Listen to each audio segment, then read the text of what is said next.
Hey, what's up guys? Thanks for visiting. Today we're going to take a look at a mini IP camera. This is also a dome pan tilt that has a digital zoom built into it. So I thought I'd crack it open and let's take a look at it. So let's get to it.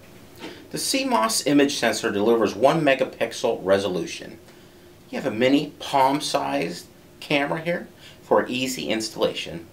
Pan tilt zoom function. Supported by digital zoom. Provides true day-night functionality with automatic IR filter operation. Wide dynamic range built in. Extended IR range up to 10 meters. Multi-streaming from H.264, MJPEG, or MPEG-4.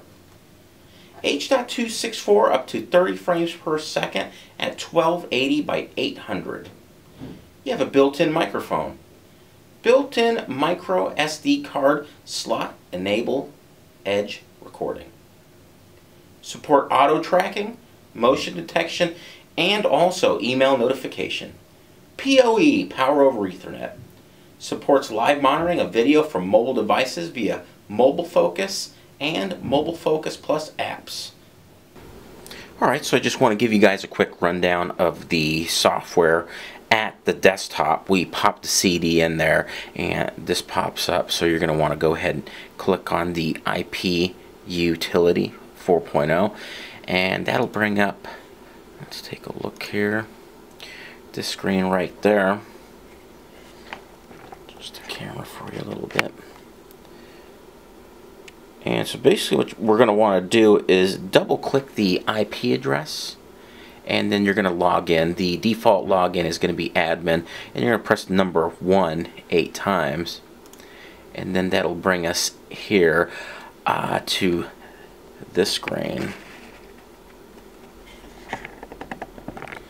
Now right now I do have the computer logged in through the local area network, and from there it goes to the router. So this is a pretty cool setup. I'm thinking if you want to plug the camera maybe at your home or business, and you need maybe just one camera, this is a pretty cool setup, and we'll go over that in just a minute. But here in the upper left corner, you can select whether you like it better to be dark or light. There is the Ptz Functions. It's not quite like the DVR where we can click in the screen and it zooms that way. Here on the top, let me go ahead and zoom it in right there for you.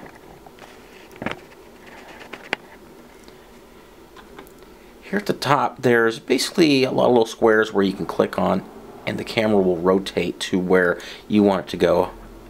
So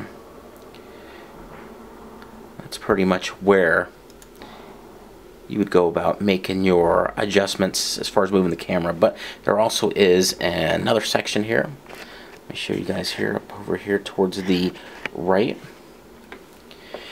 There is a snapshot feature right there that you can click on, and if you click on it, it takes a nice picture of the image.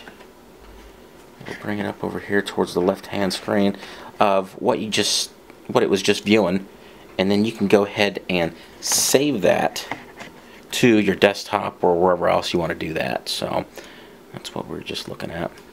And this is, you close that out, and boom, the screen comes back to where we were at. Now there's also the recording button. Go ahead and press that and it should start recording. There is an SD card slot, so maybe you have a gate in a certain area that you just want to keep an eye on. You might want to just select the record when there's motion going on, and then that way it'll go to your SD card, just in case. Maybe that's a nice way, more efficient way to do that. There's the audio recording also. The camera does have a mic.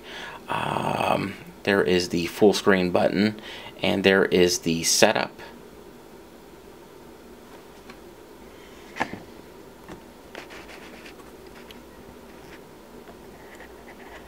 Okay, let me see if I can get there we go. So there's quite a bit over here. There's the system information, log, network, date, time, camera settings, camera, streaming, PT control, and for example, if you click PT control, let's move over here a little bit, you'll see the pan speed, auto pan speed, tilt speed, and you got your control over here that you can kind of play with. Now there's also below that, there's the preset points and patrol list.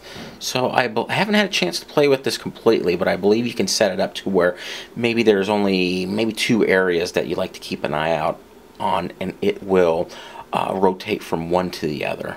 I'm not sure about that. You might want to double check that, but I think that's how I've set up other cameras of the Everfocus product lineup. And then right here in the center you have your please select one of the items. Set the home position. Okay, so you guys got a good view there. Let's go back towards the left again. We have the record. So you can, the record storage is the record type, client setting record. Let's see, storage, SD card, you'll have to check that out. SD card, NAS server, that's what we're looking at over here. SD card is not inserted, that's correct because we don't have anything over there. And there's also the event, user management, access list, and maintenance. And maintenance, there's a few settings here, language, upgrade firmware from time to time. You'll have to do that. Reboot the system. So let's click the home button and go back to where we were at. Okay, so you have your video stream, remote sub picture, and there's also, maybe you don't like to use the buttons up over here towards the center of the screen, so the Ptz controls, you'll have them here. Maybe you're more comfortable moving the camera this way, but you have a couple different options there. And you have your go-to button. So if you have a point selected, you can go ahead and play with it that way. So overall, I think for the price and the value that this camera provides, I think it's actually a pretty good camera. It feels very durable, warranty's good, it's by a reputable manufacturer, great size, pan tilt zoom. The SD card storage feature is really nice. If you only have maybe one location you want to keep a good eye on, that's a wonderful feature for you. So for more detailed spec sheet on this camera, visit discountlowvoltage.com, and you can also purchase right then and there. Thanks. Later.